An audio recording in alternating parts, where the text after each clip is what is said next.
Hello everybody and welcome to the Quad Aces Show for July 7th, 2017. It is Friday baseball, it is the weekend, and it is an exciting 13-game slate tonight with actually a lot of decent pitching for a change. It seems like most of these slates, we're struggling to find four good pitchers in this juiced baseball era, and we're having to make some leaps, but lots of top options tonight, and some mid-range options too. So let's dig in. I'm going to start with my number one pick of the night. We're going with the home hero, Zach Greinke.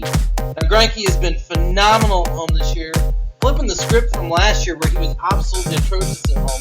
This year he's got an ERA of 2.67, which is a full run better than his 3.67 ERA on the road. A batting average against of just 195, and he's got a K per 9 at home of almost 13. Lights out all season long. Big key to this has been Jeff Mathis. He's been a phenomenal catcher for Greinke and really helped him get his game in order, get his consistency in order, and know how to pitch in that park.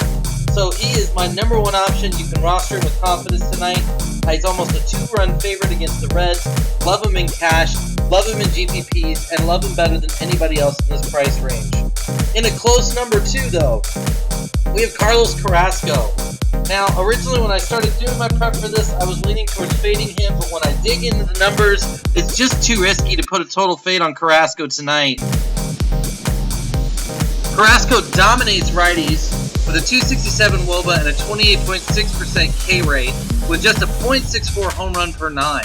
And he faces a Tiger lineup tonight that is righty dominant and strikes out a ton against righties with 6 guys in the lineups that have K percentages above 25%.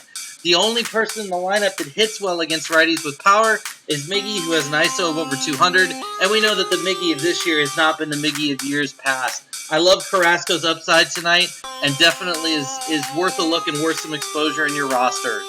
Moving on, number 3, as we get down into the more value range, James Paxton is a pretty obvious choice. He's got a 9.93 K per 9, just a 198 WOBA against lefties this season, 291 against righties, and he's really been successful with the home run ball. He's got a home run per 9 of just .61 this year. Not that home runs are a huge deal in Seattle anyway, it's more of a pitcher's park, but it's nice to know that you have a guy that can limit the long ball against a team that doesn't hit a lot of home runs. His ERA is almost 2 full runs better at home and just 2.68, so he's a really, really strong play at home here, and when you need to get some salary relief to fit one of these top guys in, he's a great choice. My 4th option is going to be a pivot. I think a lot of people are going to go to Maeda in this price range, and I can't fault them for that.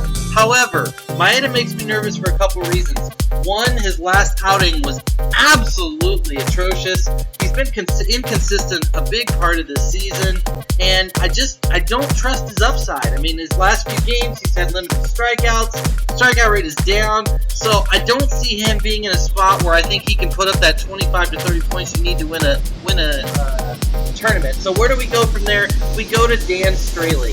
Now, Straley has been dominant against lefties with a 253 WOBA and a home run per 9 of just .58, while he's had a K percentage of 27.3%. The Giants' projected lineup for tonight has 5 lefties in the lineup. So this really is going to fit Dan Straley's strengths. In his last 10 games, Straley's only allowed 4 earned runs once. Every other game has been 3 earned runs or less. The Giants are not an overwhelmingly dominant team. They're not an overwhelmingly scary team. So here's a guy I love as a pivot off of Maeda.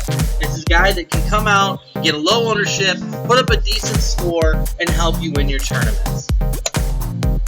That's it for today. As always, check out our website and our tools at www.fantasydgens.com. You can find us on Twitter at FantasyDgens. Make sure you subscribe to our podcast at soundcloud.com/FantasyDgens. And as always, click that YouTube subscribe button below so you can get updates whenever our videos come out. We hope you have a wonderful weekend. We'll be back next Monday with another edition of the Quad Aces.